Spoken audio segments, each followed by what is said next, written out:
All right. So we're fulfilling Anya's fantasy of having a three-way with Tal Ruspoli right here, right now. Or is it Tal's fantasy? My fantasy of having a talk show and all of our fantasy of having a three-way maybe. Yeah. There you go. So and having a three-way talk show is just as good as it gets. It's like multiple fantasies being fulfilled at the same time. That's the best. And like many three-ways, this is going to be messy. Because we don't know who's hosting. It's going to be a simultaneous release three-way. Yes. Is that? Yes. Man, that's the pinnacle. Simultaneous orgasm, for sure. 3 very talkative people trying to get a word in. And no one's hosting. Should we rotate hosting? No. No. I'm an anarchist deep down, and I believe in no hierarchy. And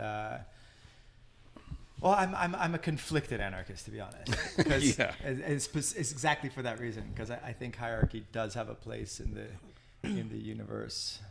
And in art specifically, and so I struggle with this daily. Well, can you have like fluid anarchy or fluid hierarchy? You know what I mean?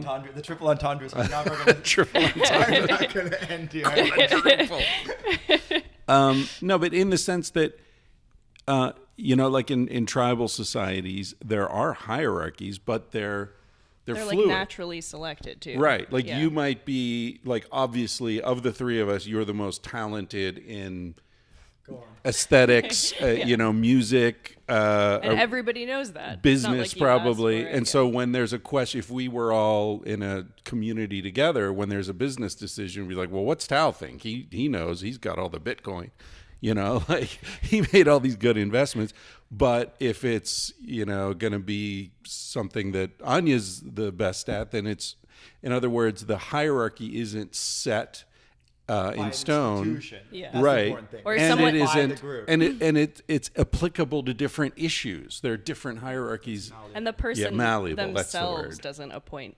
They don't appoint themselves. Yes. The group does, which I think is very important. No one's like running to be nominated or, No one even wants to be in a position of power. No. Right. Wanting to be in a position of power makes you ridiculous. Yeah. Influential militants, I think they called leaders in like the anarchists during the anarchist movements in Spain during the Civil War. Because obviously you need decisions being made. You do need leadership. Right. And so there's not, I guess, and I'm always trying to come to terms with these because I like the idea of breaking down boundaries, and I like the idea of deconstructing hierarchies. But part of me is still kind of seduced by and kind of in reverence of certain traditions, I would say. And some of those have kind of baked in hierarchies that I do kind of conflictingly admire. And I'm trying to figure out how to do What's that, how to deal with that. And I think it comes from my dual background of like having a hippie artist mom and aristocratic old family on my father's side. But then he was a rebel. So it was like I have this just uneasy relationship to tradition, but not so much so that I just want to reject it out of hand. I want to embrace certain aspects of it, and I'm drawn sometimes to like a more conservative philosophy that says, let's not, with too much ease or flippancy, throw out what's the traditions that are much harder to create than they are to destroy, maybe. And some tradition has evolutionary logic, right? It has survived because it works. Like I think about food taboos, right? That are based on actual microbiological necessity. Some of those work. Cook food, for example. I don't like sushi. There's a reason I don't want fucking worms. Missing out. I know. Well, maybe that's a bad example because sushi is also its like own tradition. Just more meaningful, I think, which you can decide is what valid or not. Tradition or. Also, like Italians are I always joke that Italians are so reactionary when it comes to food. Like you could have the most, liberal, progressive, avant-garde, communist, radical in every way Italian, but God forbid you put like Parmesan cheese on fresh tomatoes, right? And sauce, and on only if it's cooked tomato sauce. But if it's like alla chicca, which is the pasta with the fresh tomatoes and mozzarella, if an American asks for Parmesan with that, they look at them as if they've just like blasphemed. Yeah. And what's interesting is that I'm sure deep down they're aware that there's no ultimate authority that's dictating that. There's no actual consequences. And yet there's a respect for this, like, you don't do that. Yeah. Right? And so maybe manners are more important than like taboos, let's say. And that's a very European thing, right? One doesn't do X. Whereas in America, I think American culture is missing that. The one doesn't do thing. I remember speaking to, I've mentioned this before, but I was speaking to this Spanish friend of mine about the difference between Spanish culture and American culture. And he said, you Americans have no sense of the ridiculous. Meaning there is no one doesn't do. There's no, like, you want to take a boat, put it on a car chassis, get a license, a permit for it, and drive it down the road, and that's your car, and everyone knows that's the guy whose car looks like a boat.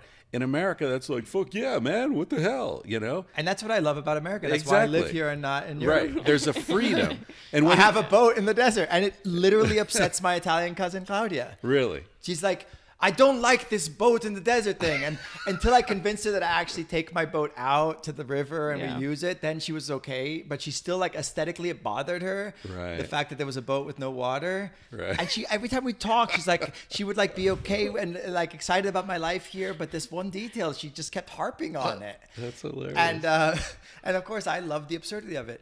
Now, Heidegger has a big thing about the one, which is like, one does exactly what you're talking about. There's like a whole chapter on being in time about what the power of the one, which an authentic person is supposed to transcend but not ignore.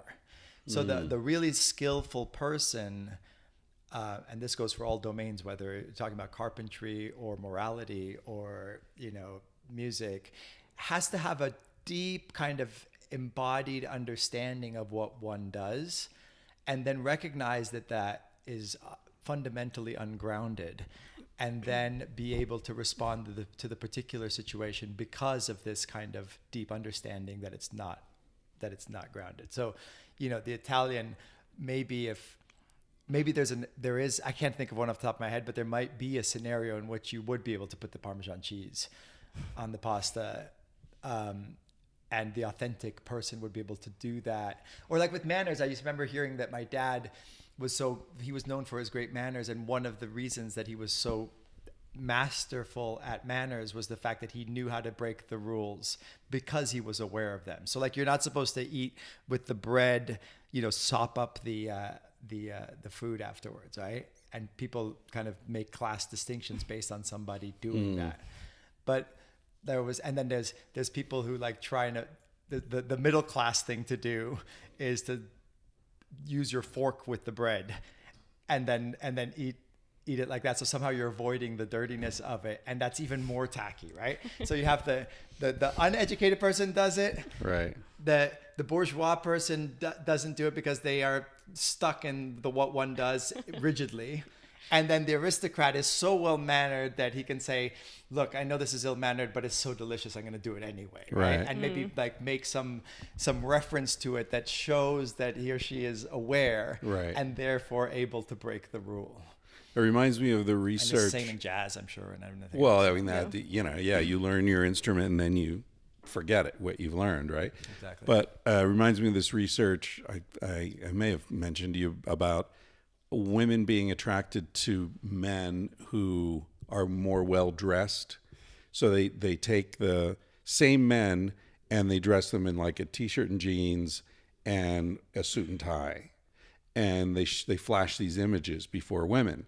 And it's the same 15 or 20 men, but just dressed differently.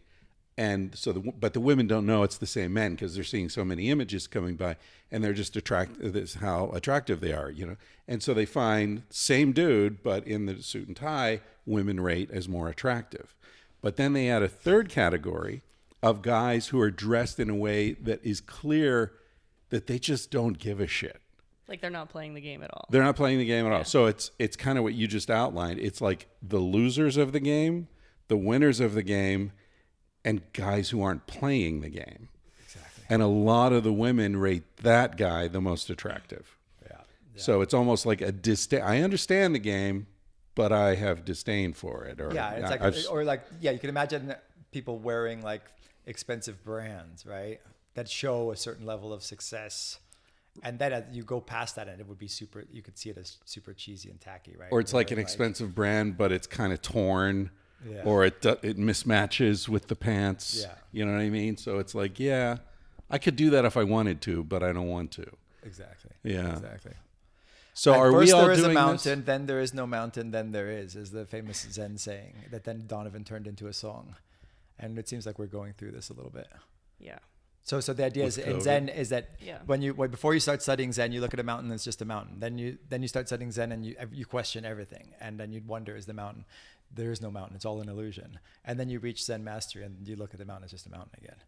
But yeah, I think we're also having like a particular individual versus the collective debate going on in how we're handling a lot of different things, right? Like whether it's like we're standing for sovereignty and freedom and the individual person has responsibility, or do we have a responsibility to the collective? What is the collective?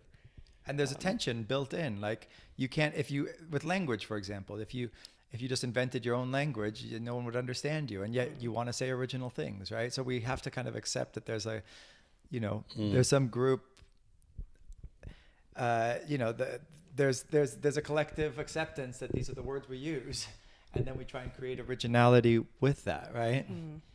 So I think it extends to every domain. And are each of us doing this in our lives in a more macro sense?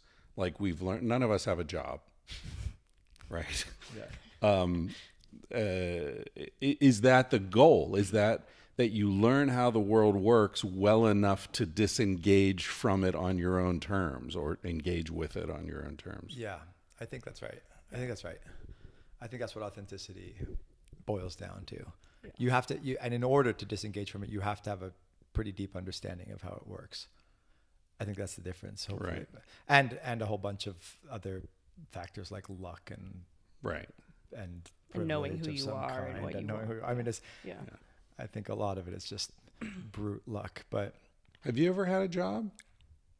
No, I've worked on films. I had great experiences, like being a personal assistant and a production assistant and I'm really grateful for like these few jobs I had working for some people who wouldn't be allowed today, the level of hazing and kind of, I worked for this production designer, Dean Tavaleris, who was like, he did all of Francis Ford Coppola's films, and he was genius. He won Academy Awards, but he was so brutal. I'm talking about throwing things and screaming at me till I cried, and now looking back, I think it was nice to see that level of kind of, again, hierarchy and discipline and brute, like fascistic force as part of a stepping stone towards like doing away with all of that. I kind of like that I have like integrated that experience.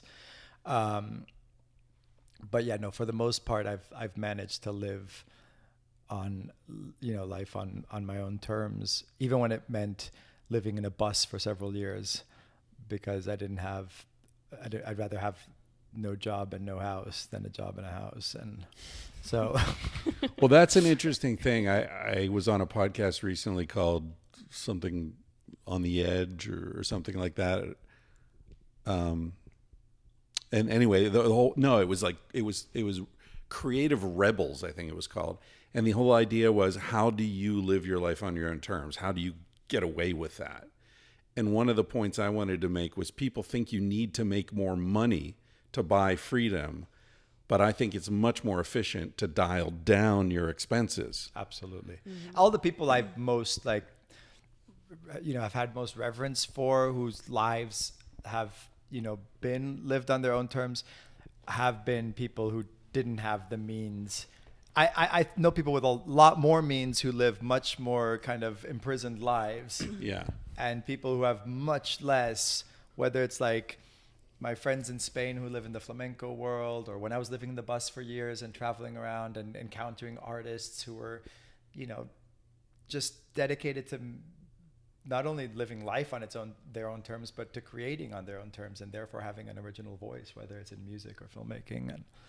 And those are the people I've looked up to always and tried to model. I think it's important to have role models. That's a good example of chosen hierarchies. When you have a mentor, they didn't ask to be your mentor. They didn't impose themselves as your mentor. Sure. But it's okay to look up to somebody and say, that's sort of what I want. I thought it was very interesting when we met your friend Tom Sewell, who was turning 80 at the time. I think you and I did a podcast together with him. And I expected you to think of him as a mentor. But what surprised me was he referred to you as a mentor. We were just like both mentors to each other, and it's lovely. That's the only situation where that's the case. He's definitely a mentor to me. And the nice thing about mentors is also you get to choose what aspects that you want to emulate, and it doesn't have to be the whole thing, right? Right. I read yesterday you become the thing you don't forgive in others. Or you are the thing you don't forgive in others. Yes, and that's why you don't forgive it. You're still pissed off about it. Total that's even better. Yeah. So let's talk about that. What do we not forgive in others? I don't know. I mean, I think it depends, obviously, personally. But isn't it? I feel like it's a Jung quote or something that, what we hate most in others is what we hate most in ourselves. Right. There's no question. When someone has a quality that really bothers you, look honestly, and you have that quality. Because if someone has a really bad quality and you don't have any of it, you'll just feel bad for the person. Right. Yeah. But when you have, and I think that's why narcissism bothers us so much in people. I was thinking about the fact that most pathologies, or most what do you call them? Not pathologies. When things that are in the DSM. What do you?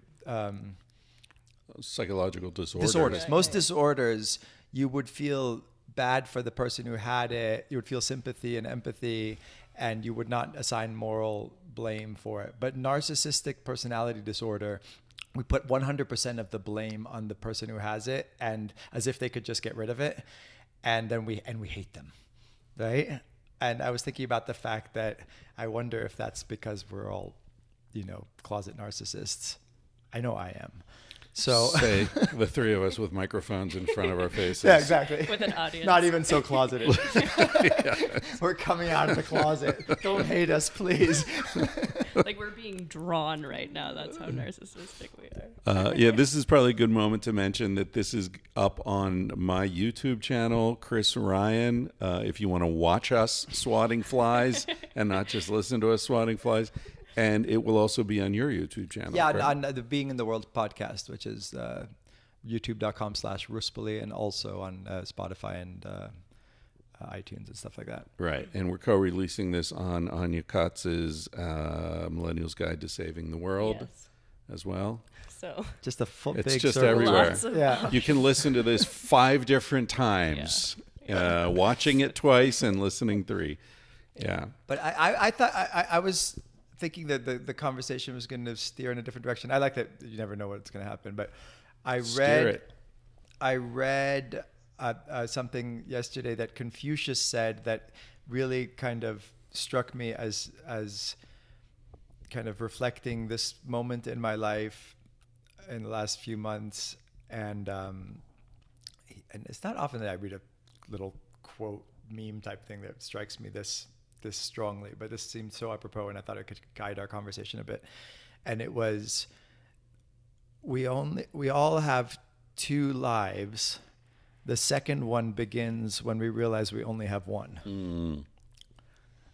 And I love the paradox of that, and at the same time how profoundly true it is.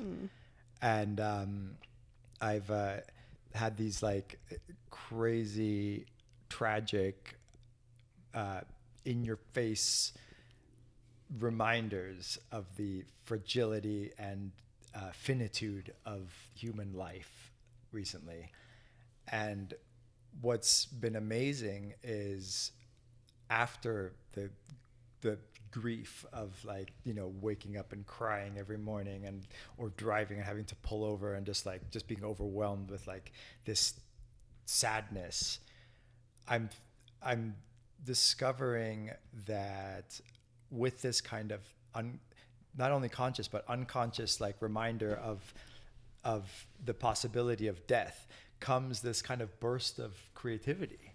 And I think that we can fall into a place of thinking that oh, you got plenty of time to do everything. And again, this isn't conscious thought necessarily. It's more of a posture and a feeling that's deep-seated and unspoken, that you've got plenty of time, so you might as well, you know, you don't have to do things right away. And now, like, you know, 2 months into these experiences, which we can get into if we want, I've had one podcast about it already, what these two tragedies, back-to-back tragedies that I've experienced. But it's kind of given me this this new kind of lease on life, on realizing like, okay, let's do this. Let's have these conversations. I'm taking more pictures than I ever have before and playing more music and just having a sense of focus and of just urgency of creativity, and of engaging with people and of like appreciating the people of friendships and the other day you guys showed up here and my dear friends Danny and Deborah, who are behind the camera, they like surprised me with a visit, and I'm just feeling like just overwhelmed with these meaningful and old friendships like manifesting here. So anyway, that's a little bit of a ramble, but yeah, it's what I've been thinking about lately. Yeah, I think I just released a podcast that was just me called Everything is Beautiful and Dying. Ooh, and I feel like that's just sort of been, I feel like that's been my state for a while, but particularly this past summer, driving through hundreds of thousands of miles and acres of burnt forest that had only previously been reforested. And it was like the magnitude of the problem. But yet we're out in nature and it's beautiful and there are rivers and we're so appreciative and it's so amazing. And we also feel really inspired, but it's just like always has this component of there's a real bittersweet quality to these summer trips that we do. Yeah, and I feel like it's getting more every intense. year. Yeah. Because of the fires and climate change and all this? Well, I mean, initially, you know, you go up to the Northwest, Oregon, Washington, up up in there, and it's just, you see these beautiful mountains that are totally denuded, just ripped to shreds, right? Down to the roots. And mile after mile after mile, as Anya's saying, without the fires, you just see like, these aren't forests. These are tree plantations, right? The topsoil washed away 200 years ago. And it's just replanting, rip it out, replant, rip it out. And it's like, I remember having this image. It's like seeing a beautiful woman who's been abused. She's still beautiful, but man, she's living a really hard life. And now we're running from the smoke every fucking summer. Right? It's apocalyptic. And you're checking on your phone the smoke map app. And like, where should we flee to now? You know, our eyes are burning. It's hard to breathe. It's fucking crazy. My friend Jeff Frost, who's a great filmmaker and photographer, and he's been living on my boat here in the desert. And he made a lot of films about wildfires, and he's like filmed hundreds of them. He goes around the country. Right, I remember that. And so he had these very magnificent images of these fires, and he posted on Instagram saying, wanting to make fun of the motivational poster, and he said, caption this as if it was a motivational poster, and then the best one I'll actually print. And I was one of the winners of the caption contest. And I wrote, don't be sad because it's over. Smile because it happened. With an exclamation point. So I'm excited. My award is going to be a printout of this poster. And I can't wait to hang it up in my room. But in a way, it's true. Yeah. Well, and this brings us to humor, right? Like, is humor the only rational or perhaps irrational response to our current situation. Like, we are partying on a sinking ship, and people are arguing about, whether you're taking too much from the buffet. Right. But the fucking ship is going. Like, you've got performative recycling in your kitchen. I mean, that sort of captures the moment, It's like a plastic here, glass here, organics and then here. it all goes in the dumpster because we haven't figured out how to get the actual recycling done. I feel embarrassed about this, but well, it's it difficult. said, where should this things go? I said, actually, it's performative. Yeah. But isn't almost all recycling is performative at this point? Because China stopped taking our recycling. So it all just goes to the dump anyway. But they're keeping the infrastructure going because they're hoping they're going to find a way to recycle plastics. So what's happening in my kitchen is actually happening. It's happening everywhere. Yeah. So even people who think they're doing the right thing in recycling, it's all going to the fucking dump. Yeah. It reminds me, what was it, Edward Abbey that talked about, like, don't get mad at me for littering on the road is the litter. Yeah. Yeah. Which is interesting. People react very negatively to that. I know. Well, I get it, but it is. And I did too. Yeah, it's in one of his novels. He throws a beer can out the window, and he says, and he's an environmentalist, and he sort of started Earth First. You probably heard of them. Mm-hmm. And he's like, yeah, I know that seems strange, but the beer can's not the litter. The road's the litter. Wow. And that speaks. It's kind of trivial in a way, but it speaks to, what is the systematic destruction of the environment? Is it that I don't recycle, or is it, the power plant that's built out there? Yeah, and it all goes also like there's a politically, it's a kind of facile thing to like blame think that the individual can fix these things. Yeah. And think you can like fix global warming by buying a Prius. It becomes individualistic and it becomes consumeristic often. Which and just it becomes feeds into it. Self-congratulatory. It becomes sanctimonious. It becomes all the things we don't want to be as progressive people. And I think recognition that you have to change the institutions. It's more difficult. Right. And can seem more daunting. And of course, personal choice does factor into things. If enough people make changes, I believe that's a worthy goal. But if it's the only one, it's really hopeless, I think. Well, when that point was really driven home to me when I learned that the Partnership for a Clean America or whatever. I don't know if you remember, there was an ad campaign shortly after the first Earth Day in like the early 70s. There was this very moving ad campaign where you see this American Indian in a canoe going down a river, and it's like this beautiful, very classic American scene.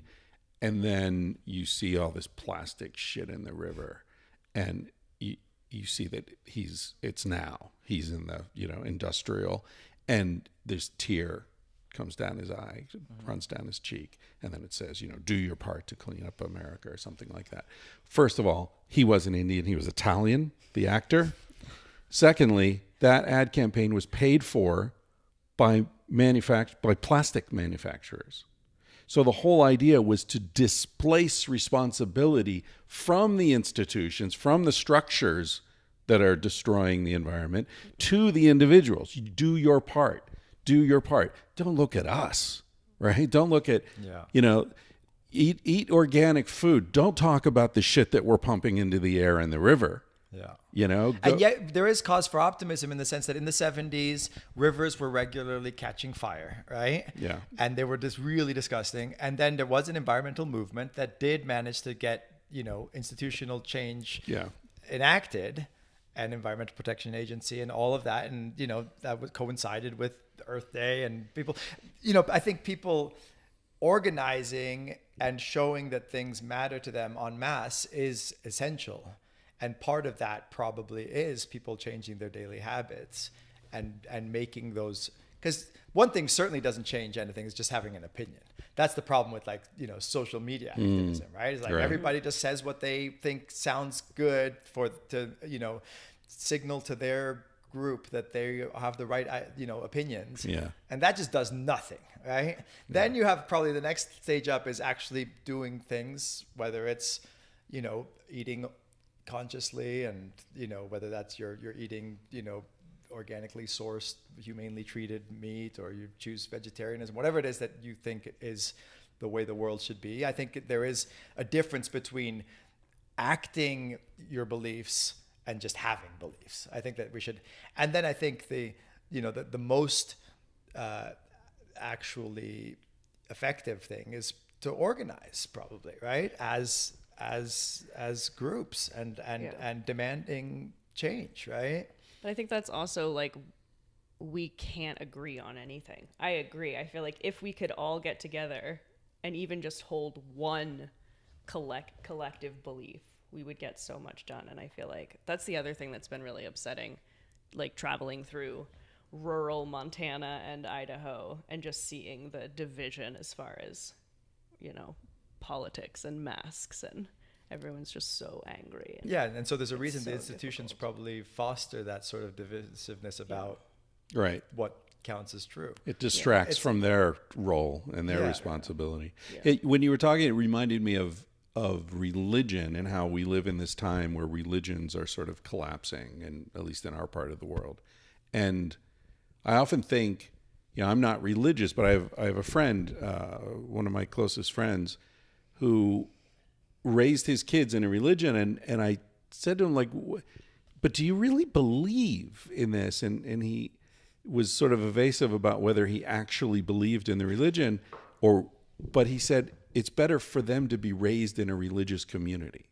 It's better for them to be raised among these people who have shared beliefs. So it's almost like it doesn't matter really if the belief is true. What matters is that you're building a community and you're taking care of each other. It's like the secondary effects of being in a religion are really good. Pragmatism isn't true, but it works. For example. Right, exactly.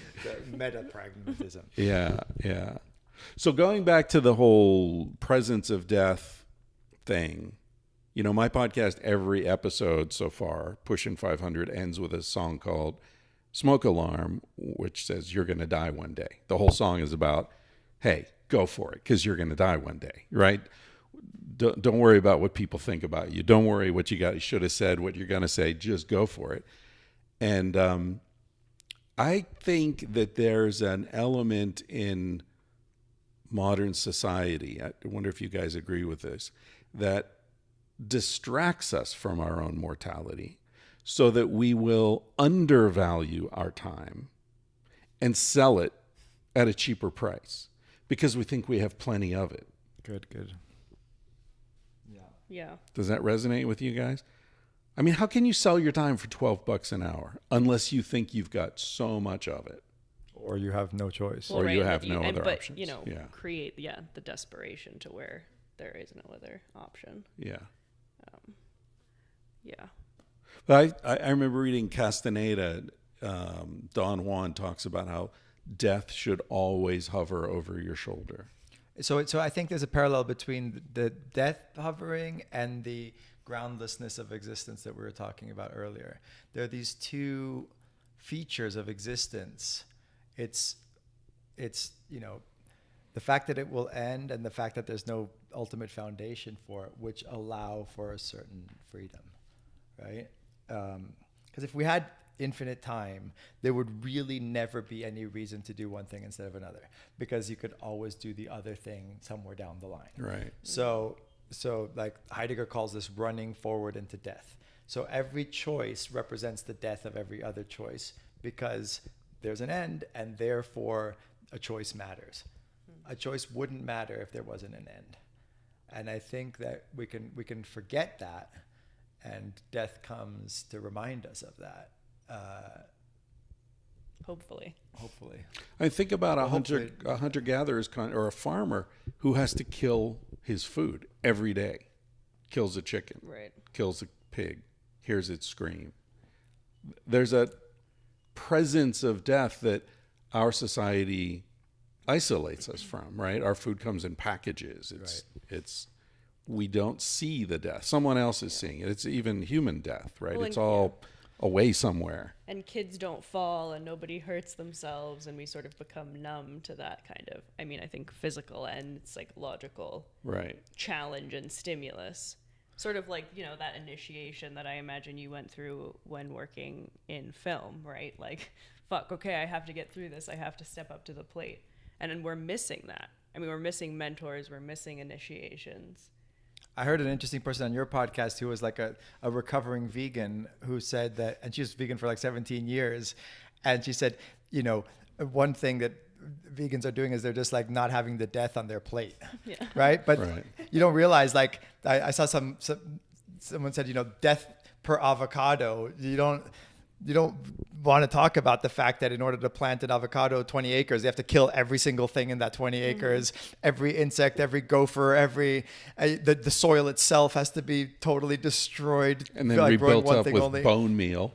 Where's that come from? Exactly. Yeah. And so like maybe and this was like the argument for when in the 90s when I went to Spain and I went to bullfights, which seemed like this, like, you know, cruel and brutal and savage, you know, ritual to a modern sensibility. But the argument for it was let's not like shy away from the violence and brutality of life. Let's face it. And maybe, you know, I mean, often people would say, how can you possibly go to a bullfight or, you know, eating meat every day? And like, and then you say, oh, well, it's giving me nutrition. I don't want to defend it. Like, I do think there's a cruelty that is no longer appropriate in our age. And I think that seeing the end of bullfighting is probably a good thing. That said, I think we have to acknowledge that we are sweeping death under the rug over and over again, and there's got to be consequences to that, because it's not really going away. It's just like our relationship to it is being right, and maybe some of that meaning that does come from facing mortality is lost when we don't face it, right? And also the thing with the bullfighting, you know, what I've thought is, would I rather be the bull in the ring who's suffering 15 minutes of torture, essentially, but had an amazing life beforehand? Because those bulls aren't in stalls. Those bulls are in fields, big fields. They're running there because they want them to be as strong and wild as possible. Or you've got, you know, 99.99999% of cattle are in fucking feedlots. Yeah. So there's something, you know, a reflection of human life as well. Like, do you want to be removed, protected, and yet have a life that's hardly worth living? Or do you want to have a crazy wild life and maybe end in some pain, but in a glorious kind of way? You know, I mean, what is it to die? It's an hour at most, and many cases not even an instant. I've thought about this with Tom Sewell. Like his brother got cancer and he decided not to have any treatment and just stay home, and he said he had just lovely life, and, you know, just got medicine to deal with the pain, and then he, like, people hung out together when they knew it was over, and he died in front of his friends. And like, it was, when you compare that to like I had another friend die like last year who was like treatment after treatment and just miserable in hospitals and just like, you know, and get to live a little longer, and for what, you know, like, but yeah. And again, like, luck has so much to do with it though. Like there are people who get to live these long lives, and then my grandfather was my father's father was 90 years old and just ready to die, and invited his sons over to be with him, and he had like some caviar and some champagne and sitting in his chair, and he just died knowing that it was time. Just closed his eyes, and like, that's just amazing, you know. And then my grandfather on my mother's side was only 60 and got cancer and had to do all these treatments, and it's just luck. Does that fuck with you at all? That reality? Well, it's luck, but there are choices within the luck, right? You get dealt a hand, but then you choose how to play it. Yeah. So, you know. And also it's perspective. Like, we have a friend who's 60 who was just diagnosed with cancer, and we had a conversation, and she was like, I'm just not ready to go. And Chris said, what would make you ready?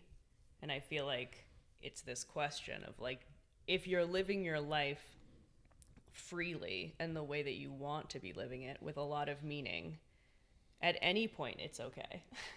At any point it's like, okay, yeah, maybe this was unexpected or this is happening before I thought, but like I'm good. I've lived such a full life full of different people and joy and tragedy and pain and and yet if you have sex. plans, if you have urgency and you have like the desire to do certain things before you die, and then you're told you're going to die, it must suck even more in a way. Or it just makes you, I guess a lot of people who are diagnosed with terminal illness, you do hear often that it just gives them a sense of the profound meaning of the time that they have. It's weird, right? It's paradoxical that people who are often people who often they need to comfort the people around them more than themselves, and then they need to and then they feel more alive and more full of life and meaning than they ever have before once they get over the initial shock and they've accepted it. I think death is ever present in our relationship because of the age difference. We talk about that a lot. Like if we're still together 10, 20 years from now, I'm an old man if I'm alive. Yeah. So we talk about that a lot. Like, oh, how are we going to handle that? Like, what are the provisions for that? In Crestone, we both went and registered for the what's it called, the End of Life Project. They do open air cremations if you're a resident of the town. Really? Yeah, and you pay like $25, and you sort of sign these forms, and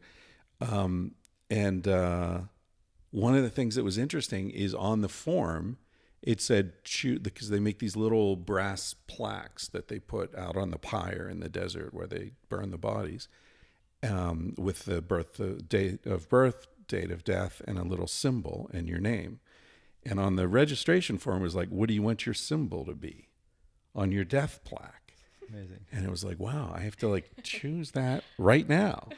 This little image that I draw on the paper is what's going to be on that plaque in a year, 20 years, who knows? And it really brought it home, I'm amazed that they do that in America. It's the only place in North America that has the permit. Guy.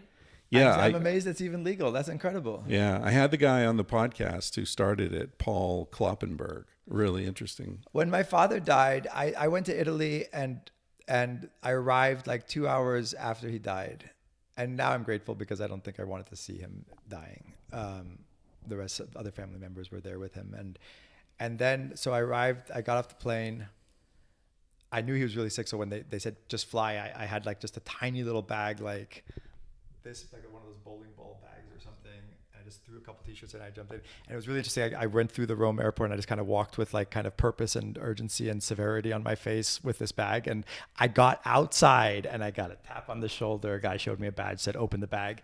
Like this had never happened before. Because you were looking nervous. Like I was looking nervous. I was alone. Yeah. I had no checked baggage. Right. I was walking quickly and I'd passed through customs and everything. And it showed me how amazing it is that how much they're paying attention to for certain things, for, drug trafficking and stuff like that. So I explained, no, my father just died. And that's why I'm in. He said, sorry, and let me go. And I went there and we get to the hospital and he'd been moved to the morgue part of the hospital, and they said, okay, do you want to see him? And I was like, I'd never seen a dead body. And I was like terrified because I'm also very queasy, like I can get lightheaded from stubbing my toe or seeing blood. And I was like, am I really going to like go and look at this person who I just loved more than anybody on earth and just see their dead body? Like, can I handle this, And I went in, and after getting over the initial kind of shock and nervousness, I found it so beautiful. And I was like, the body that had been so full of life now looked ancient and kind of like a temple to this like existence. And then the next day there was going to be the funeral, or there's a part in Italy where they keep the casket open. But they weren't going to do that because he had little kids. I had little brother and sister who were just 7 and 10. So they said, we're not going to have the open casket. And I was super bummed. Like I wanted to like spend more time with this body, right? And it was just like, I had this weird like fascination and attraction to it and like wanting to just like hang out with it. And I suddenly understood why they do this in various cultures. And in Ireland, I think they have the body out and everybody drinks and hangs out with it like all night. And I don't know, we have this, I think, built-in need to face this, and the culture is doing a lot to like kind of take away that difficulty, and I think it's at an expense, right? My grandmother died when I was 8, and they had an open casket, and everyone like went in a line and went up to like observe the body, and I was behind my mother and father, and they both bent over and kissed her on the lips. And then I came up and I just like, that's what you're supposed to do, I guess. I kissed my dead grandmother on the lips. Wow. When I was 8. Yeah. And did it leave a powerful impression on you? You were traumatized. I think so. It explains all of your neuroses now. No, But I think it's I'm also really into dead old ladies. Oh God. You had to go there, Chris. Come on. It was slow and over the plate, you know? I had to take a swing. Yeah. Well, I think it's also like the context of how it's presented, right? I mean, I do think there is a version of that that's like, you know, make up the dead person and all this ridiculousness and sort of treat it as like, oh, there's, you know, they're not really dead. They're, you know, they look pretty. Like death is there, but it's not super present, I guess. Right. Versus like, you know, this person like being in a morgue or, I don't know. I just different from your grandmother experience, which I imagine was sort of like. It was so weird. And so many and flowers. yeah. So I still associate that strong sense of smell of flowers with death, which is weird. You know, Yeah. like that's not a great. And of course, there's It's so strange.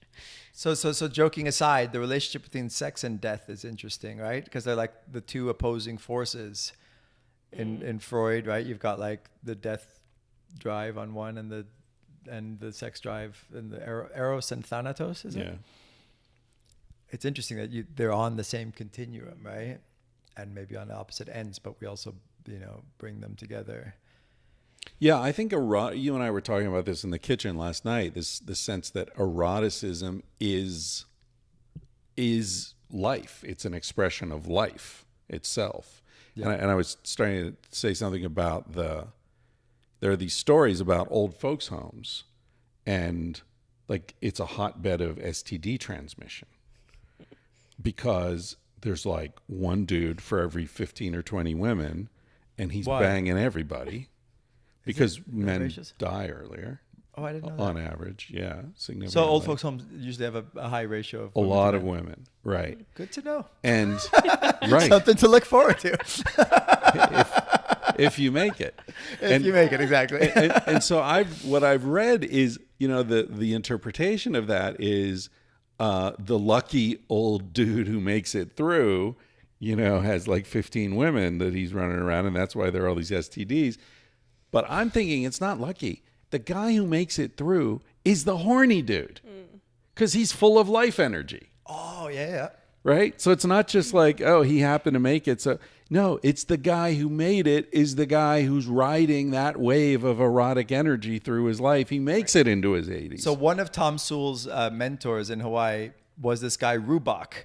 And he was 100 when I met him. And he had been in this amazing open marriage for like 70 years. And he and his wife used to like have, you know, sex parties and everything. And he was just like all about his libido, you know? And when you asked him what's the secret to living to be 100, he said, libido. It's all about the libido, you know? And that is exactly agreeing with what you're saying. And then I went back the next year because I try and go once a year or two to visit Tom. And I said, how's Rubach? He's like, oh, he's dying. He's 101. He's got a beautiful, you know, hospice care in this beautiful wooden house on Maui. And we're going to go see him. And And this is one of the most beautiful things I've ever seen in my life still. It's like we go to this house in the middle of the jungle and there's this 101-year-old man and he's laying down on this kind of massage table in the middle of a room with like surrounded by like nurses and caretakers and people just like making his transition as easy as possible. And he was lying there and he said, "It's all about love." And I was like, he made that move from libido to love in these last few months of his life from age 100 to 101. And obviously that probably is the final step, and maybe we don't have to wait forever, or we can build the love into the eros. But I think I don't know, I just love that kind of arc that I witnessed. Yeah. Yeah, it's interesting to think about, like, instead of birth being at the opposite end of the spectrum from death, that it's like sex or creation. That's sort of like, if we're not sort of moving forward and creating things and being inspired, that is a sort of death. Yeah. What did Dylan, if you're not busy living, you're busy dying. Yeah. But you're going to be busy with something. Yeah. Yeah, and that's a much worse death, I think, than death itself. Just the fade. To be, dead but living. Yeah. Zombies. Well, why are zombies so in our consciousness? Not mine particularly, but the public consciousness. It's a nonsensical concept. The living dead. These dead things walking around, like that TV show that was like this huge show. They're already dead, but you're killing them? Like what? And like sometimes it's just, do you like have a theory on what this is about the collective unconscious? I feel like it's what Anya's saying. It's like, so those cattle, right, at Kalschwitz are living dead, and we eat them, and we are what we eat. So many people are living dead. They just get up, they do their thing, they go home, they pay the bill, they just going through the fucking motions. Mm-hmm. So I feel like, that's, I harp on this kind of shit all the time. And what are your thoughts on suicide? When I was in graduate school, I applied for a job as a suicide hotline operator, counselor, or whatever, in San Francisco. And I went through the different stages of the interview, and then I had the last interview with like the director. And I'm sitting across from his desk, and he says, "So, okay, you're in graduate school. I see you've done this course and that course, and you've been around, and you're older than most of the people who come in here, and everything looks fine. I just have one last question for you.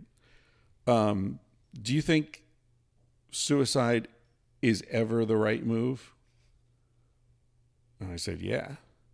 And he said, "Damn, can't hire you, because that's it." And I was like, "Yeah, of course it is sometimes." But I understand his perspective. He can't have me on the phone saying, "Yeah, you might as well jump," if I were you. But yeah, my grandfather on my father's side had diabetes, and around the time I was maybe 8 or 9, they cut off one of his toes because he had gangrene. He had, and he wouldn't stop drinking. And he was an abusive, angry, very unpleasant man. And we used to go and visit him at least once, normally twice a year, especially at Thanksgiving.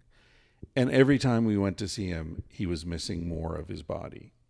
And so from the time I was 8 until I think he finally died when I was in my early 20s, we'd go visit him, and he had this hospital bed in the living room of this little house they lived in, and he would piss in a wine carafe and then just like leave it on the tray next to the bed, so the room always stank like his piss.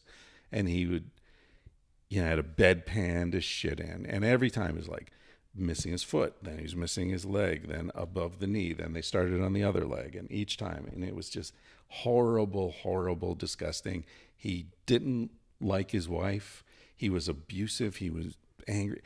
And so I grew up in those visits just thinking, why don't you die?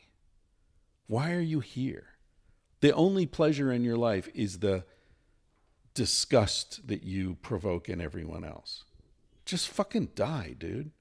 And so for me, it was I have a very strong sense of like, we each own our lives. And if you want to end it, end it. Don't drag it out and torture everyone around you. So I don't know. That's how I feel about suicide. But that's a particular kind of suicide. And who makes the judgment call too, right? Because someone's suicide is gonna, I don't know, register for one person differently than the other, and like, what are the factors that go into deciding when it's a good decision versus not? That seems insanely complicated. It's very complicated, and it's very personal, obviously. Yeah. But I was angry at him for not having the courage to die. Right. So I don't. But I mean, you mentioned the two people close to you whose lives have ended recently, and it seems to me those were very different situations. Neither of them was an angry, old, sick person. No, they were both young. One, we don't know if it's actually suicide, but probably. But there's been never a body found or any knowledge of what happened. So that's just a weird unsolved mystery. And then the other one was brutally, 46 years old, just a year older than me, very good friend, was living on one of my properties in Bombay Beach, spent a lot of time up here, and, shot himself in the head just outside, in view of the poor person who found him, who luckily another dear friend of mine who amazingly was kind of equipped to deal with that, and just psychologically and spiritually, and leaving behind a 7-year-old daughter and a mother and a sister, and me who's like pathologically optimistic and always like trying to and succeeding and painting a very rosy picture of almost anything that happens, had a lot of trouble kind of processing that, because it was very difficult to find any like silver lining, except the fact that if someone was in that much pain that they could just be out of it. I mean, that's the silver lining, and I agree that people should be allowed to do that. Like, we didn't ask to be here, we didn't choose our lot. Why do you?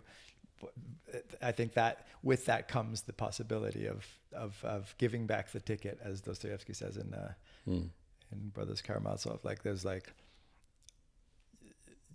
you've been admitted to this show that I don't think you sign up for an obligation to be in it. I think that everyone should have the option to check out, and they should be able to do it in a way that's as dignified and painless as possible. I think that we treat our animals better than we treat each other in this regard. Like, the fact that, you can't imagine a dog with a great life, free from unnecessary suffering and seeing wonderful things and having love and affection. And then when the dog gets sick, you say, okay, that's it. Like, why would I make you just have like endless pain now? Yeah. Like, you've had a great life. And I think, obviously we have a sense of the sanctity of human experience that goes above and beyond that of animals. And maybe that's, I can see the logic behind that. And of course, if maybe in a scenario where it was too easy to do, people would do it even if they didn't want to, because they felt pressured by their family. I think these are all real considerations that need to be taken in. But philosophically, fundamentally, I think we should all have the option. And I'm sure everybody thinks about how they would do it, at least sometimes, right? I mean, you want to have an exit plan and I think that that's okay. We shouldn't be like, it shouldn't be such a taboo. Like, it would be nice if there was like ways to do it. Obviously, it shouldn't be too spontaneous. And in these two scenarios, I think both of these people had great lives that they could have pushed through. And part of me obviously believes at some point, there's some like inevitability and destiny. And, we obviously have a tendency to think about how things could have been, but they never turn out different than they did. So we have to, accept at a certain point that things just are the way they are.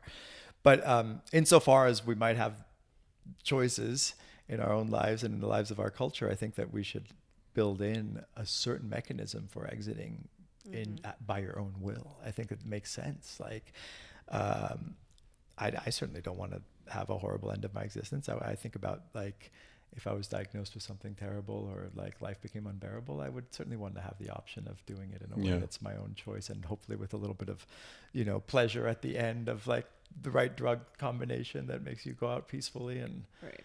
I know someone a veterinarian who euthanizes animals often. what do you call a veterinarian who only knows how to deal with one species and only can fix half their problems? A doctor. Oh, Jesus. Go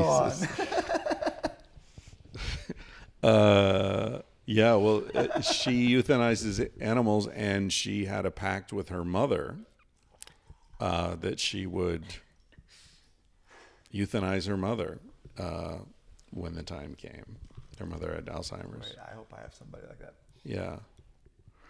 Yeah. Well, and it's also like, how do the lack of options for sort of a dignified death provoke situations where people have to do it in a way that is inevitably going to hurt others or shock others? There's not like, you can't go to a place and say, okay, or you can't go to your friends because they're going to judge you. And so what are you supposed to do? Yeah, exactly. Like, can you imagine if someone was like, "No, seriously, this is what I need to do," to their group of friends and family? Of course, they would all say, "No, you're ridiculous. I'm not listening to you. You're wrong because of me and because I'm here, and you can't do this to me." Right. And yeah, I've never thought about that, but I feel like obviously our lack of acceptance and our shaming or pathologizing of the thing, like sex, it doesn't make it go away. It just makes it be expressed in less intentional, unconscious, dangerous, and hurtful ways. Often while drunk. Right. Yeah. The thing about suicide that I find confusing is that for me, there's an element of anger. I mean, I described the anger I felt at my grandfather for not dying, but I think like when Anthony Bourdain killed himself, I was pissed. Like, affronted. Yes. And I think a lot of people felt that. And so what do you think that said about, obviously it has nothing to do with Anthony Bourdain, it has something to do with you. What does it tell you about yourself? It tells me I felt affection for him, even though I didn't know him personally. But I think a lot of people felt like he was a knowable guy through the TV set, Well, and the circumstance of it too, right? Yeah, the kid. And the stupidity of it. It's like, oh, your girlfriend's fucking someone else. Like, and you're going to kill yourself over that, dude? How old are you? Like, grow the fuck up. Grow a pair. So there was that. And like, you got the best life in the world. You got the best life. You got all this money, all this fame, whatever you want. And you can check out. You can just say, you know what? I quit the show. Too much stress. I'm going to do jujitsu and paint. But he checked out. Well, no, but I mean, you can check out without. You're asking him to still accept all of the meaningful differences that we accept in our life. And I think when someone gets to suicide, they're rejecting all of the meaningful differences. So that's why I think it's a logical fallacy to have any sort of moral culpability assigned to someone who is like, has committed suicide. Sure. Because they have said, I don't want any of this, including all of the things that you think matter. They don't matter to me anymore. And that's at the moment. Tragedy. But where's your perspective? Well, that's the thing, but you don't have it. Well, also, isn't there something about like people who have jumped off bridges but not actually killed themselves? Yeah, while they're falling, they often report that they regret it, which I think is an interesting definitely doesn't apply to all cases, I would imagine. Yeah. But it's interesting that it exists at all. But there's also the physiological thing. You're falling through space. Right. Your body is saying, mistake, mistake, mistake. Right. Even if your mind is somewhere else. But I mean, what I was trying to say about the anger and the suicide is I think it makes mourning more complicated. Yeah. You know what I mean? Like if Elle, for example, turns up, how are you going to feel? I mean, I think hopefully, there'll be some degree of like frustration and anger, but mostly relief, right? We hope, right? I think anger is a deeply kind of selfish emotion. Like it's always to do with you. I think there's a Buddhist saying that says if you take the selfishness out of anger, you get determination. So I think it's like jealousy. it's about you. The corollary statement is if you take the selfishness out of jealousy, you get admiration. So I think that feeling, it's always like making it about you if you're mad. Otherwise, I mean, the person's dead, so this makes no sense to be angry at them. They're not there anymore. Right, but but they've done something that inflicted makes pain. You angry. Well, you're the angry one. Right, but they've done something that's inflicted pain on you. Yeah. Right? I mean, don't we feel a sense of mutual responsibility for each other's feelings when we're in a relationship? Like, I'm not going to do something. Aren't you supposed to never say you make me feel? Aren't you supposed to assume responsibility for your own feelings? Yeah, okay. We have responsibility for our feelings, but, you wouldn't do something that betrays my trust. I assume that's why we're friends. Mm-hmm. And I assume you're assuming the same thing about me. Yeah. I'm not going to steal one of these paintings, right? Yeah. I'm a guest in your house. I'm going to treat it with respect. I would say you would have a right to be angry if I betrayed that. And so I feel like it's the same thing with feelings, that in a friendship you say, I open my heart to you because I trust that you'll treat me with kindness and consideration. So this is an argument for the more conservative view of this kind of the sanctity of human life that goes beyond a kind of scientific worldview of that's more deterministic and more saying, okay, we are just the products of our brain chemistry, genetics, experiences. Any sort of kind of logical scientific worldview precludes that sort of responsibility that you're assigning. And I'm not saying it's not true. I do think that there's a deep argument to be made for us being responsible agents. It doesn't make any sense logically. It requires a leap of faith of some kind, and I think we should admit that, even if we're but as you said yesterday, neither does the opposite. Neither one makes sense logically. Yeah, well, but it makes less sense, I think, in a way. Mm-hmm. Well, it flies in the face of our experience. Our experience is of each other as responsible agents that have some sort of depth and responsibility that goes beyond the sum of our parts and our. Well, otherwise life is meaningless. Yeah, of course, it probably is meaningless. Again, the science. What you accuse Dawkins of is as if we're all able to make a choice that goes against that. That's almost a religious point of view. No, but I am accusing Dawkins of, and this is meaningless to people who are listening to the podcast because they don't know what we're talking about. But we can fill them in. It's important. It's interesting. But Dawkins is saying other animals have no agency over their genetic programming, but humans do. Mm-hmm. I say that's a religious perspective, basically, that makes humans angelic. I go the opposite way. I say animals also have agency. Really? I say, of course. I mean, the Cartesian sort of view of animals is unthinking, or the behavioralist Skinnerist view of animals as calculating machines with no feelings, no consciousness. That's nonsense. I mean, I look at Gatsby, your cat. That animal has consciousness, even a sense of humor. I mean, I think animals exhibit. We were talking yesterday about a sense of justice in primates, that's experimentally demonstrated. I think there's a lot of consciousness, and I think it's a typically sort of mechanistic, insulting, what's the word, where you place everything's human. The only thing that matters is human. Human life is other life is just disposable. Right, and that's also the reason for the destruction of the planet, right, I think, because it extends to then other forms of life, like plants. Right, nothing matters except me and my consciousness. Yeah. Yeah. But I don't know, it's a delicate balance. We keep coming back to individual versus collective, I feel responsibility. And I do feel and also you have a right to be angry is different than living your life as an angry person who never gets over shit. And maybe anger is the wrong word. Maybe it's disappointment. I have a friend who went missing, and I think often what if he turns up because he was an adventurer, and maybe the ultimate adventure is to disappear, right?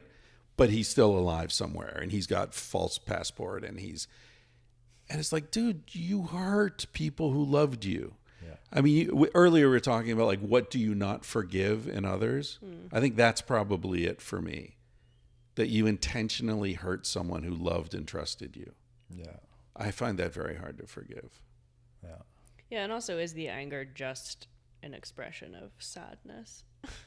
Ultimately. I just have trouble. I guess I'm so torn about this. So I'm just always just playing devil's advocate when I say things like this, because I also believe the opposite just as much. But like, give me an example of someone behaving differently than they did. There is none. And how does someone not do what everything that their lives pointed them in that moment to do? But like, isn't that totally post hoc reasoning? I mean, it doesn't make sense. I'm just, again, like when it's so easy to say like, oh, if my friend hadn't killed himself, and like if he could just have done but like Robert Sapolsky has this, everyone should listen to this podcast. Again, just at least to have that point of view as something to think about and take seriously. He's, professor of neuroscience at Stanford, one of the smartest dudes in the world. My co-host, Patrick's PhD advisor. And he's like, show me the neuron that fires on its own, that without any cause before it, like we're gonna, he pulled the trigger on his head, right? And then we can show that there's the thing that sent the instruction to the impulse to pull the trigger, and then before that there's the thought that gave birth to that thing, saying I want to kill myself because of this and this and that, and then before that there's something that caused that. There always is a cause before it. There's no thing that has its own, that causes itself. It just doesn't make sense, the very concept. There's no coherent way to explain the idea of it not having some sort of thing that caused it before. It's like the very basis of our understanding of the world. Yeah, okay, but you can respond many different ways to the same stimulus. Maybe. Well, and also, like, what are you can. using? I mean, you had a certain amount of money, and you chose to spend it building this. You could have built other things. You could have bought land in Spain. You could have bought a sailboat. Maybe. Well, what's like the purchase? Maybe. What's like I emphatic maybe. Well, what's like the purpose of that awareness? Because I agree, that makes sense to me. But then what? Like, are we saying because there is no control, and because or everything's happening as a reaction to something else, what does that mean? Like, we don't react emotionally, or we shouldn't, or no I think that's just like, we should. I think it's like an argument for emotionality to some extent, but like, it's important that we don't stay there and live there and operate from that perspective, because it's a waste of time. Like, okay, I'm angry, which means I'm upset, which means I'm sad, which means there's grief. Okay, let's process. But what do you think about free will? Do you think you choose your behavior, or is everything just what it is? I find it to be a kind of boring question, honestly. Like, because to me, I just follow it. Okay, but so if there is or if there isn't, how does that change my life or influence my life, I guess? And it doesn't really matter to me. I just don't have any control. Well, but it matters in the sense of whether you can assign responsibility to other people for their behavior. Yeah, but I don't like hold blame, or I would like not to hold blame or stay angry or stay upset. Like, I'll give myself permission to feel whatever it is that I feel, which I think is unavoidable to some extent and really important, because if you don't like feel the pain or grief of a thing, I don't think you get the burst of creativity or the extent to which you like value life more. But if you just live there and you're just angry and bitter and pessimistic all the time, of course, disappointed, or like thinking about how it could have been different, like, what is the point? That's such a waste of time. Well, but isn't like a therapeutic approach to, like, you're a big believer in therapy, it's helped you a lot. Doesn't seeking therapy, and doesn't the whole process of therapy sort of undermine the idea that everything is predetermined and we're just reacting to chemical impulses? Yeah, but only as a point to make you feel things, I think. Like, that's the only point. you not to stay there Yeah. or to it's just like, hey, you should deal with your shit so you can get on with your life. I just deep down have trouble I can assign some moral responsibility to people, but in these ultimate cases, like of somebody killing themselves, I really have trouble dwelling on the possibility of other things. It's so final, and it's so just is what it is. Well, retroactively, no. It's a ways. So insofar as assigning responsibility is helpful in making, like holding you responsible. Let's say you took off with my photos in here.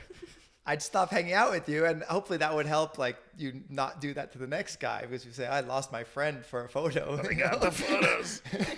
But if you killed yourself, I'd be like, sitting there and being mad and saying you shouldn't have done that. It just seems just like such a pointless. You'd stop hanging out with me, though. That I would do too. Yeah.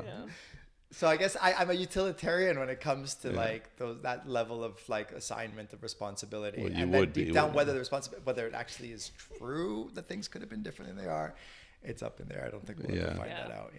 I remember, but one thing's for sure is that things never do turn out differently than they do.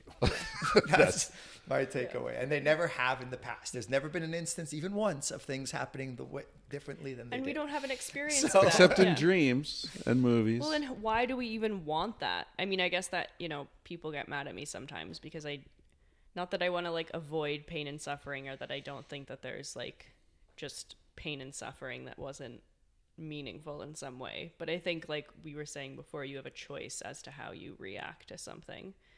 And to say it could have happened differently means your entire life could have turned out in a different way than it did.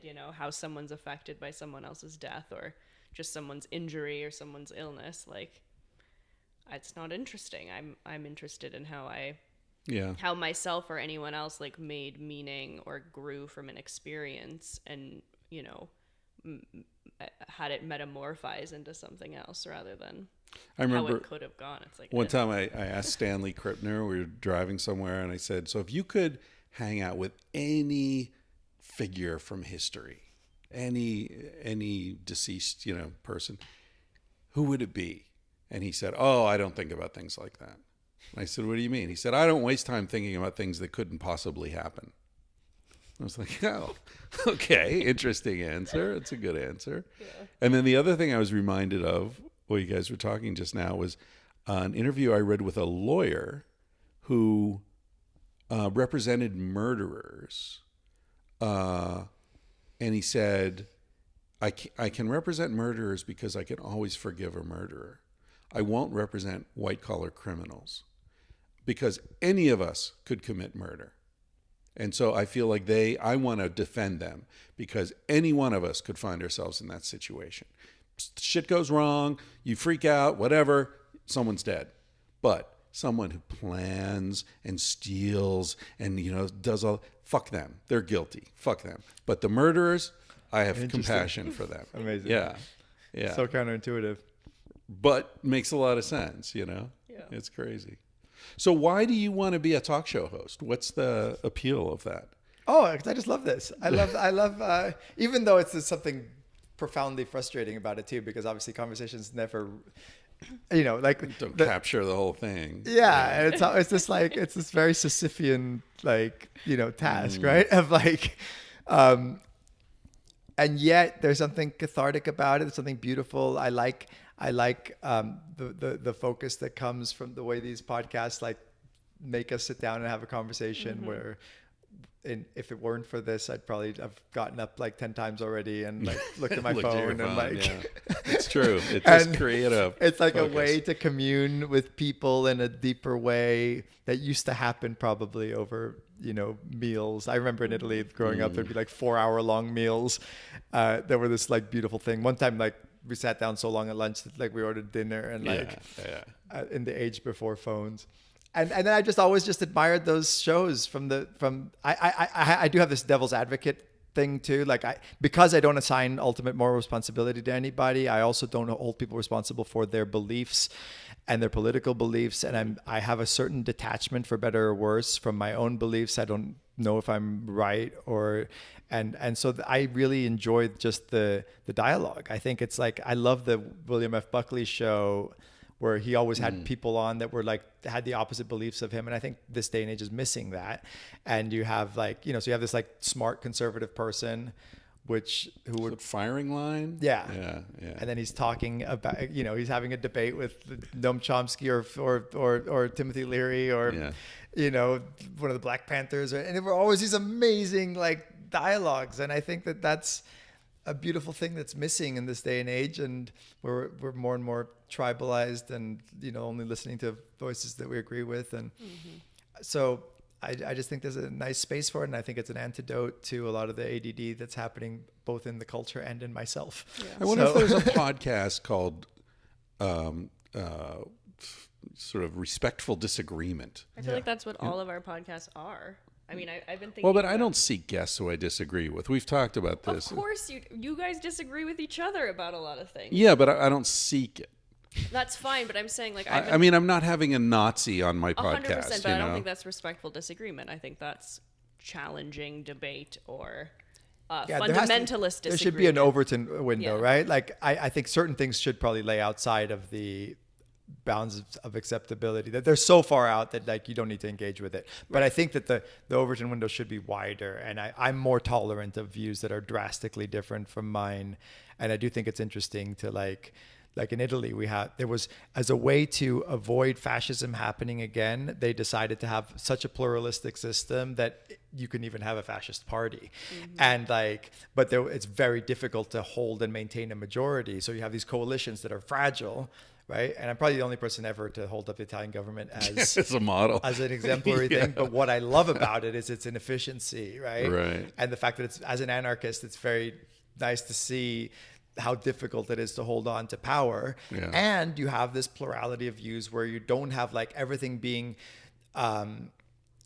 you know, every view kind of like, what happens in this country is like you have the far right, racist, nationalist, xenophobic, fascists, and the more moderate Republicans all having to have the same identity and kind of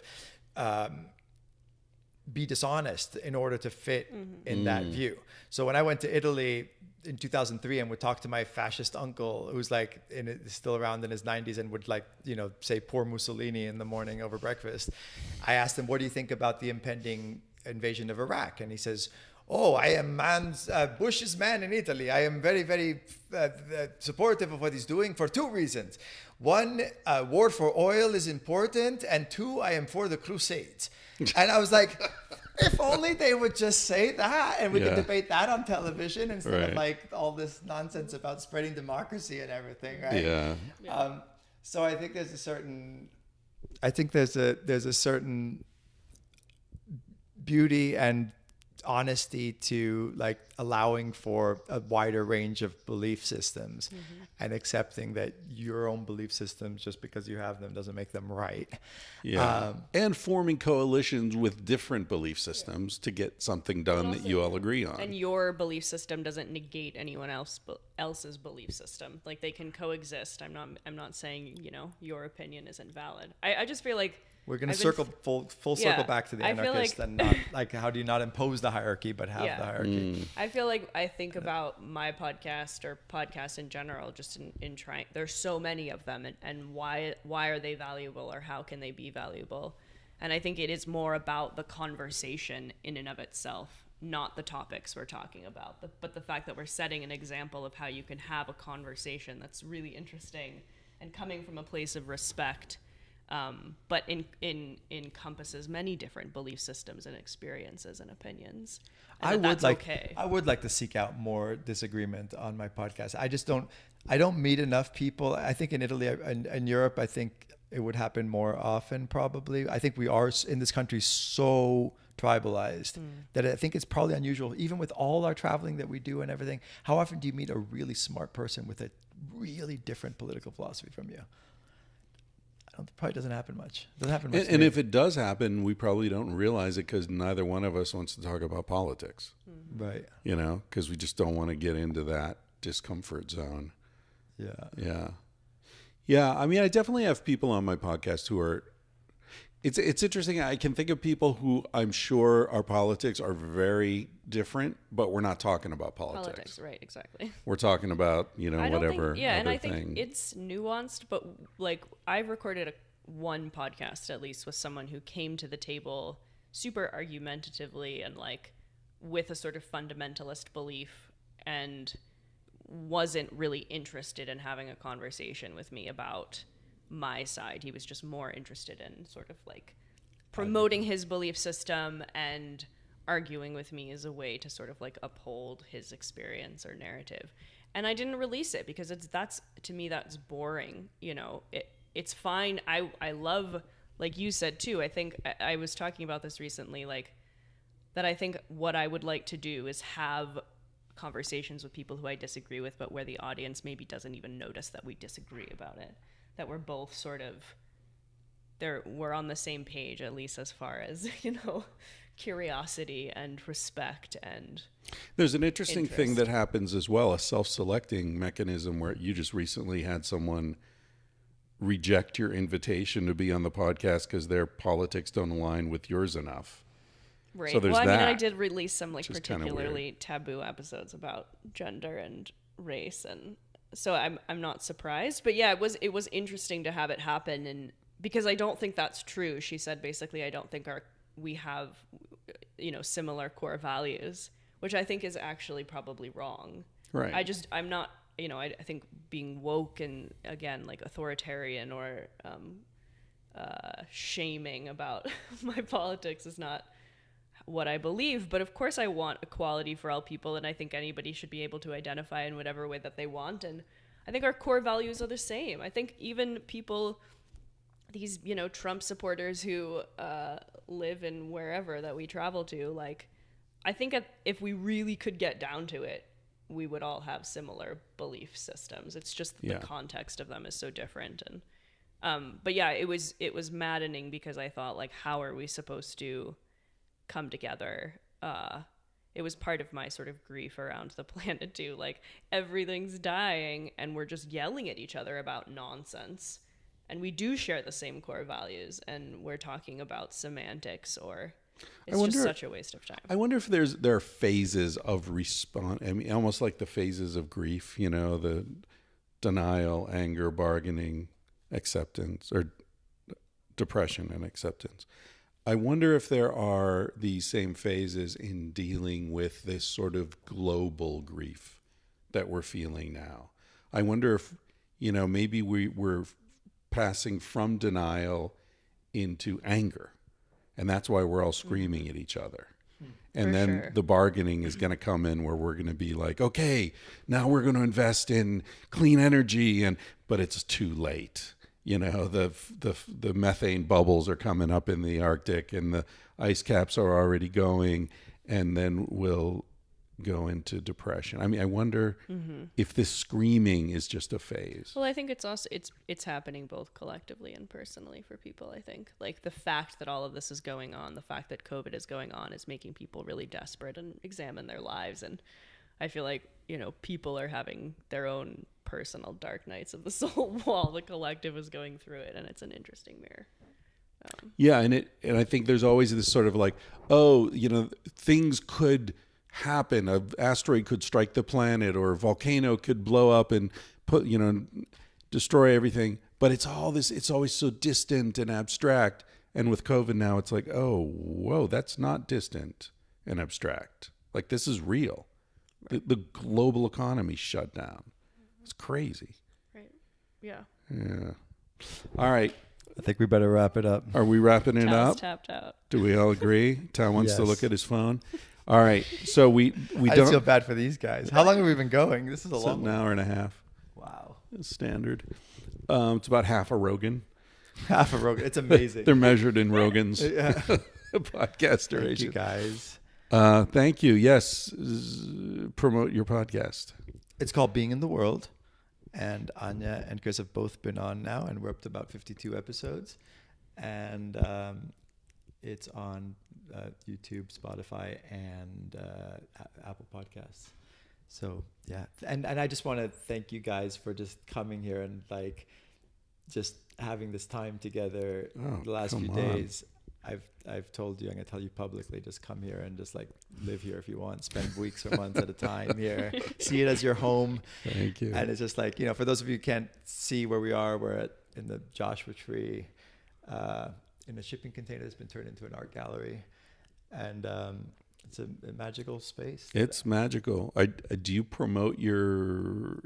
Oh yeah, you can come and you can come and stay here on Airbnb. We have 7 rentals on from very luxurious, the library, which is I think like $300 a night. It's all on a shared compound of 7 acres, and everything from the luxurious library to a little canned ham trailer for one. And the only reason I live up here in Cannes, I don't do Airbnb for the money as much as I do for, it's nice that it sustains itself. I call it a capitalist commune because actually it works to allow this kind of communal existence.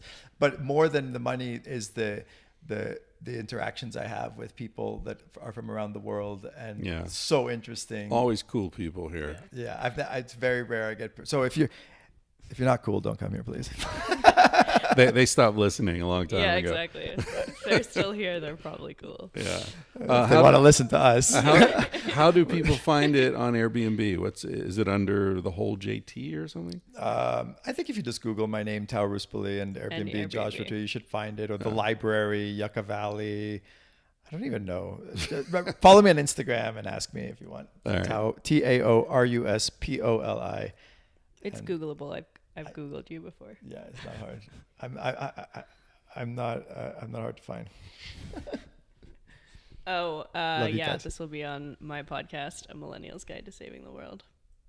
Sweet. And Tangentially Speaking, and on the Chris Ryan YouTube page. Thank you, everybody.